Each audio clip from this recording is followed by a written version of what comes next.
First of all, congratulations everyone, those who have cleared SBI assistant as well as RRB PO. Okay, so बहुत कम time बचा है. So will discuss strategy. मला messages आहेत, calls आहेत की sir आता first timer आहे जे ज्यांची फर्स्ट टाइम SBI क्लर्क निघाली आहे किंवा RRB PO निघाली किंवा आपले एक्सपीरियंस स्टूडेंट्स आहेत.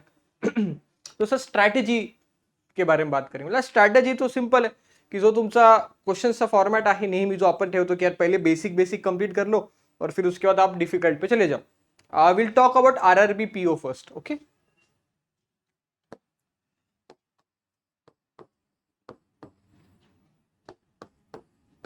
okay, and after that we'll go for SBI as well.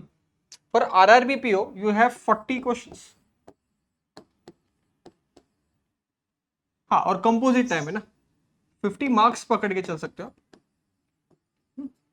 and it is composite, you can switch the section, which is very very advantageous for us because current affair आणि बाकीचे जे गोष्ट आहे जे तुम्हाला नाही येत त्याच्यामध्ये टाइम तसाही वेस्ट होतो कारण की तुम्हाला तो पार्ट येतच नाही ना आणि तो सेक्शनल टाइम असल्यामुळे तुम्ही पुढे जाऊ पण शकत नाही.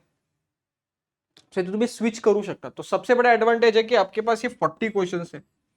Now sir, inequalities, coding decoding, direction sense, blood relations, reverse syllogisms, eligibility test, हे जे टॉपिक्स आहे हे फार सिंपल टॉपिक आहे प्रिलिम्स मध्ये पण आणि मेन्स मध्ये पण. तर हे टॉपिक तर सोडायला नाही पाहिजे. ठीक आहे. नाउ सर, पझल्स बद्दल सांगा बरं. सर, पझल्सची लेवल कशी असते? पझलची लेवल ना मॉडरेट असते. डिफिकल्ट एखादा पझल डिफिकल्ट रहेगा वो जो सब छोड़ने वाले, पण मॉडरेट पझल्स असतात. पझल्सची लेवल ही मॉडरेट असण्याचा रिझनच आहे की हा कंपोजिट टाइम त्यांनी दिलेला आहे. ठीक आहे. तर first and foremost genuine suggestion आहे की पहिले पझल सुरू करण्याच्या अगोदर त्याला एकदा नीट रीड करा. You have all the time in the world, trust me on this. ज्यांनी सेक्शन मॉक दिले आहे, ज्यांनी टेलिग्राम सेशन केले आहे, ज्यांनी स्वतः RRB PO चे मॉक टेस्ट दिले, तुम्हाला माहिती आहे की तुमच्याकडे टाइम आहे.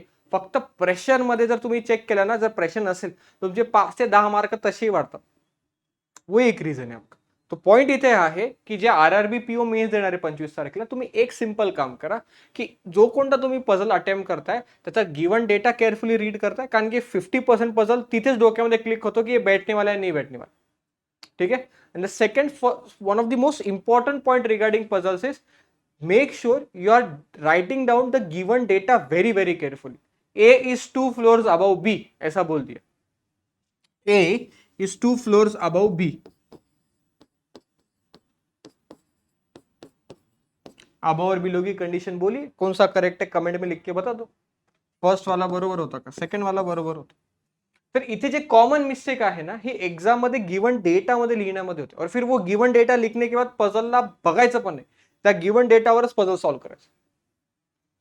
ही सवय तुम्ही टेलिग्राम सेशन मध्ये जर केलं असेल तर तुम्हाला 100% बेनिफिट होणार. मग पुढे सर क्रिटिकल रीजनिंग. अभी क्रिटिकल रीजनिंग का एक सबसे इंपॉर्टेंट पॉइंट यह है कि वो किसी का 100% एक्युरेसी में नहीं आएगा, कोणाचाच येत नाही. पण जेवढं तुम्हाला येतं तेवढं तुम्ही ॲक्युरेटली करा. समजा क्रिटिकल रीजनिंग के आपको 7 क्वेश्चन है, 7 चे 7 नका करू ना, 3 तर येतील. कॉज एंड इफेक्ट आएगा, स्ट्रॉंग एंड वीक आर्ग्युमेंट आएगा, इन्फरन्स बेस आएगा. इतना तो कर सकते हो तुम. टेलिग्राम सेशन मध्ये मी तसं घेतोच, पण तुमचे आन्सर पण 90% केसेस मध्ये बरोबर असतात. हा, जर तुम्ही श्योरच नाही की भैया मेरे को आता ही नहीं inference base, strong and weak argument किंवा कॉज एंड इफेक्ट, तो छोड़ दो ना, फिर मत रिस्क. मग सर इनपुट आउट येण्याचे चान्सेस आहे का? हो, इनपुट आउटपुट येण्याचे चान्सेस आहे आणि इनपुट आउटपुट येणार. एक दिवस अगर कुछ स्टंट किया तो कुछ और डाल देंगे कोडिंग डिकोडिंग हायर लेवल का, बट इनपुट आउटपुट आएगा. आणि इनपुट आउटपुट साठी तोच आपला basic first second third step पर्यंत लॉजिक थोडं नीट बघा, लास्ट स्टेप पर्यंत जायचं आणि लॉजिक पहिले लिहून घ्यायचं आणि मग जो चेंजेस आहे पहिले व्हेरिएबल मध्ये करून टाकायचे आणि फक्त आपला जो रफ पेज आहे त्याच्यामध्ये ते फक्त स्टेप वाइज लिहायचं.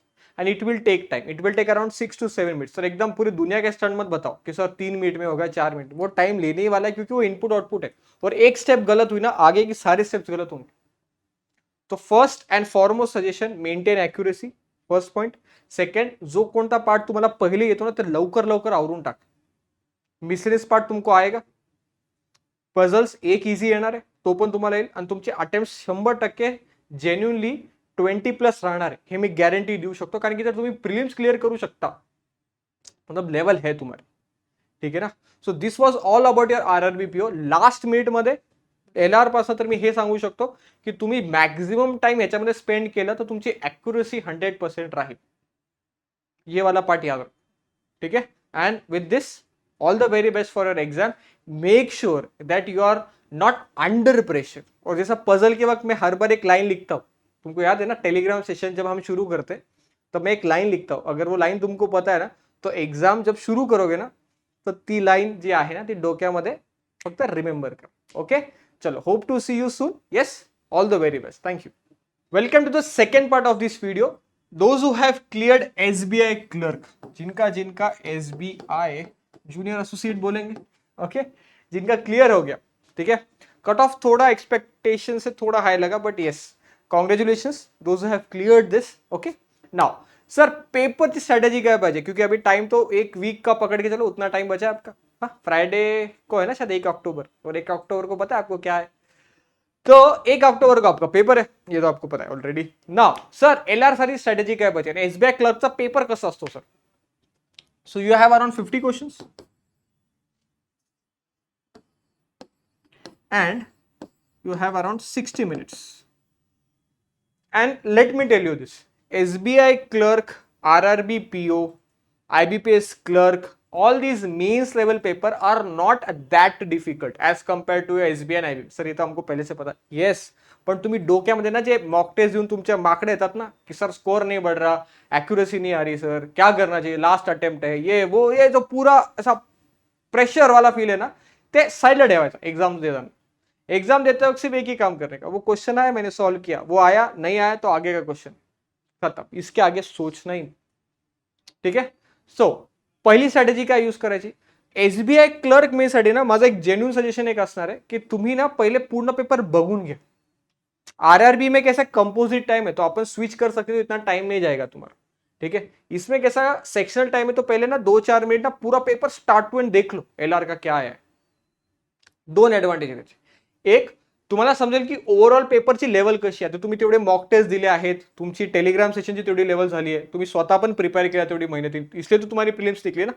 So first go from first question to the last question and make sure that you are able to understand the level of paper, कि अरे हाँ समझ में आ रहा है यार, ये पजल बैठेगा, इसको मार्क फॉर रिव्यू कर रहे थे, ये इनइक्वालिटीज कोडेड पूछा है, ये डायरेक्शन सेंस कोडेड पूछा है, ब्लड रिलेशन का पजल आया बट इजी है, जम सकता है, इनपुट आउटपुट भी इजी है, म्हणजे तुम्हाला एक माइंड मध्ये ना एक स्ट्रक्चर होतं की हाँ अराउंड 25 to 30 तो आराम से मिल ही जाएंगे, कुछ बड़ा प्रॉब्लम नहीं होने वाला है यहाँ पे।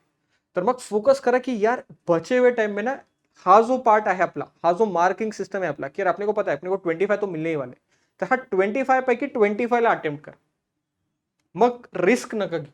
वो जो टेस्ट मैच खेलते ना, वो एक एक बॉल देखने का जो मजा है ना वो वही है, एकदम प्रिसाइजली जेव्हा तुम्ही खेळतात ना तेव्हा तुम्हाला माहिती आहे की यार एक मिस्टेक ना बहुत महंगी हो सकती है। तो I would genuinely say first go overall, ठीक है, पूरा ओवरव्यू कर लो पेपर का, क्या है क्या नहीं, कितना आता है तुमको, पेपर की लेवल देख, मग त्यानंतर चलते चलते ना मार्क फॉर रिव्यू करना शुरू करो, ये पजल बैठने वाला है, ये वाला पॉइंट बैठेगा। आणि क्रिटिकल रीजनिंग जर श्योर नसल तर नका करो, अगर क्रिटिकल रीजनिंग बहुत इजी लग रहा है तुमको, स्टेटमेंट इन्फरेंस करते हुए इजी जा रहा है, इंटरप्रेट करना इजी जा रहा है, तो ही करो, कॉज एंड इफेक्ट देख लो, स्ट्रॉंग एंड वीक आर्ग्युमेंट्स बघून टाका। तर ओवरऑल पेपर जो आहे तो जेन्युइनली तुम्हाला येणारच है, बट अपना है कि अपनी लेवल थोड़ी ज्यादा चाहिए ना, तो कहाँ पे और मार्क्स मिल सकते हैं, डेटा सफिशियंसी मध्ये खूप मिस्टेक होता, सबसे ज्यादा मिस्टेक डेटा सफिशियंसी में होती, तो डेटा सफिशियंसी का ऑप्शन टिक करो, थोड़ा शांत दिमाग से ऑप्शन टिक करो, इधर और एक बोथ है का फर्स्ट इज बचता है, फर्स्ट अपन पॉसिबिलिटी येते, ठीक है। तो ओव्हरऑल पेपर जास्त डिफिकल्ट नसणार आहे, ही स्ट्रॅटेजी यूज केली आणि 7 डेज जे तुम्ही मॉक वगैरे देता ते यूज करून बघा, जेणेकरून तुम्हाला एक समजेल की यार हा मेरी ॲक्युरेसी आर इन पर्सेंटाईलवर आहे। खूप जण म्हणतात सर आमचे अटेम्प्ट्स कमी आहे, अटेम्प्ट्सवर फोकस नका करू, पर्सेंटाईलवर करा की तुमचं पर्सेंटाईल किती आहे आणि ॲक्युरेसी किती आहे। जर ह्या दोन गोष्टीवर तुम्ही फोकस केला तर yes, this year we can expect your result as well. Okay, either you be are student SSC और non SSC, we don't differentiate, but make sure करा की तुम्ही जेव्हा पण पेपर देताय तुम्ही विदाउट एनी प्रेशर देता है, एंड जो जेन्युइन जो नेचुरल प्रेशर है वो तो आने ही वाला है यार, वो तो आप छोड़ नहीं सकते। आप कल को बोलोगे सर मैच खेलते कोहली को प्रेशर आता, बिल्कुल आने वाला है यार, बट कितना लेना है वो अपने पे ना, ठीक है। So with this all the very best for SBI clerk, will have few sessions for SBI clerk means as well, but Telegram session continues राहणार आहे, जे टेलिग्राम सेशन करता ऍटलीस्ट पहिला 1 तास तरी करा, मी त्याच्यामध्ये फक्त मेन्स लेवलचेच क्वेश्चन घेतोय, जेणेकरून तुम्हाला सगळ्यांसोबत पझलची ना जी सवय तुमची मेंटेन आहे ना ती राहणार आहे, ठीक आहे। It's all about the habit we have ना, which makes us. Okay, chalo. So all the very best for SBI clerk means we'll surely meet on the exam center. All the very best once again with a positive note. Okay, thank you.